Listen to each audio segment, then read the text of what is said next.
Yesu yaratwariye ngo ijuru n'isi bizovaho ariko nta ndome n'imwe izovaho ku ijambo ry'Imana. Muri Yeremiya haratwariye ngo nteramo ijambo ryanje ngo ndarishitse. Muri Yesaya aravuga ngo nk'uko imvura igwa nk'isuri idatoheje isi niko ijambo ryanje ritazogaruka ridakoze ico naritumye. Hariho irindi rivuga ngo ico nzi ntakeke nko yatanguye igikorwa ciza muri mwebwe izogisozera. Ijambo ry'Imana ni rizima kandi rifise ubushobozi. Bakunze b'ikiganiro igihe c'impemburo, ndabaramukije amahoro ya Kristo. Ijambo ry'Imana dusangire mu gitabo c'Abaheburayo igice ca 4 umurongo wa 12. Abaheburayo igice ca 4 umurongo wa 12 handitse ngo kuko ijambo ry'Imana ari rizima rifise ubushobozi rikarishe kuruta inkota ifise ubugi impande zombi, rikinjira gushika naho ritanya ubugingo n'impwemu, rigatanya ingingo n'umusokoro, rigasuzuma ivyo umuntu umutima wiyumvira ukagirira imigabo. Twasomye muri Bibiliya y'ikirundi nshasha. Bakunzi muriko muradukurikira, mundi ndakora ijambo ry'Imana ni rizima kandi rifise ubushobozi. Haleluya. Namba hari ikintu Imana yakubariye, namba hari ikintu wizereye, mukundwa nsubire ndakora ngo ijambo ry'Imana ni rizima kandi rifise ubushobozi. Hariho ibintu bizima ariko bidafise ubushobozi. Hariho abantu bazima ariko badafise ubushobozi, bafise intege nke nk'abana, abantu bagwaye bariho ari bazima bagwaye batapfuye muga badafise ubushobozi. Hariho abantu bariho bazima badafise ubushobozi bw'ubutunzi ngo bashobore kwigurira iki canke kirya, ariko biratore ngo ijambo ry'Imana ni rizima. Ico ncambere kumenya ko ritiga ripfa, ntirisaza, ntirinanigwa, ariko kandi si rizima gusa, rifise ubushobozi, rirakora. Muri Bibiliya y'Icongereza NIV iravuga ngo the word of God is living and active.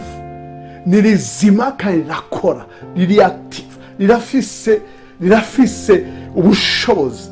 Hariho abantu bazima ariko badakora kubera ubugwayi, kubera kubura akazi cyane. Ryo ni rizima kandi rirakora, rifise ubushobozi. Imana ishimwe cyane. Kubera ivyo wizere. Muri iki gice ca 4 biratwara ingene abakera babari ijambo ngo ariko ntibarivanga no kwizera.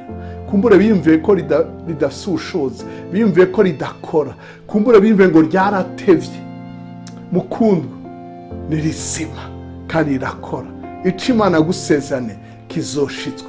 Wizere, ntucike intege. Bibiliya iratwara mu Baheburayo igice ca 11 ngo abo bose bapfuye bacizeye ntibahabwa ivyasezerano. Hari ivyo ubona, hari ivyo utabona, mugabo ntureke kwizera, ugumye kwizera. Oh haleluya. Umwansi ntaronke ikibanza, ugumye kwizera kuko ijambo ry'Imana ni rizima kandi rifise ubushobozi, rifise ubugi buruta ubw'inkota zose.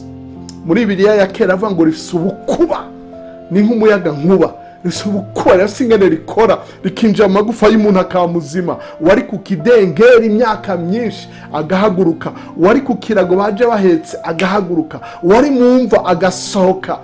Umwe yabarwa ngo Lazaro sohoka, ijambo yararyumvise.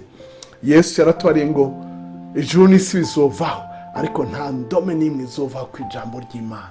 Muri Yeremiya haratwariye ngo nteramo ijambo ryanje ngo ndarishitse. Muri Yesaya aravuga ngo nk'uko imvura igwa nk'isuri idatoheje isi niko ijambo ryanje ritazogaruka ridakoze ico naritumye. Rema mwene data, wihangane, uraza kubona ijambo ry'Imana rishitse ico Imana yavuze. Hariho irindi rivuga ngo ico nzi ntakeke nko yatanguye igikorwa ciza muri mwebwe izogisozera. Ijambo ry'Imana niyo ryaremye ivyo tubona n'ivyo tutabona. Ijambo ry'Imana ico ryagusezeraniye, ukirindire wihanganye, uzobona umwimbu. Wiremeshe, ubariraho muri kumuti ijambo ry'Imana ni rizima kandi rifise ubushobozi. Uremesha abandi kandi uhamagaze ico iryo jambo ryavuze, kandi uzokibona kuko niyo kwizigirwa no kubikora bizobikora. Umundi we yaravuze ngo Imana n'ijambo ryayo ni umwe. umwana w'Imana we bamwise Jambo w'Imana. Oh haleluya. Ahandi avuga ngo yashize hejuru ijambo ryiwe n'izina rye kubirutisha ikindi cyose. Araryubahiriza rero mukundwa, uzobona abishitsa. Birafata ukwezi, birafata umunsi, birafata imyaka. Wihangane, Imana niyo kwizigirwa, ico yavuze izogikora. Urakoze kudutega yombi, ubandanye kuvuga ubutumwa bwiza. Hariho abumva, hariho abatumva. Rirafise ubushobozi, rizozana umwimbu, nkuko Yesu yabaciriye umugani ngo umuntu umwe yarabivye zigwa kwivu ry'amabuye, ku gitandara, ku nzira, mu mahongo. Hariho zaguye mu ivu ryiza, rizana umwimbu. Ubandanye kuvuga ubutumwa bwiza, ubandanye kuremesha abandi, ubandanye kuvuga amajambo yo kwizera. Imana ikubera umwizigirwa, nawe uyibera umwizigirwa. Ariko kandi iravuga ngo naho tutobabizigirwa, yizokwama ariyo kwizigirwa, kuko nishobora kubesha, ntinanigwa, ntiyivuguruza, ntiyicuza ico yavuze. Izogishitsa, si umuntu ngo ibeshe. Uremesha abandi.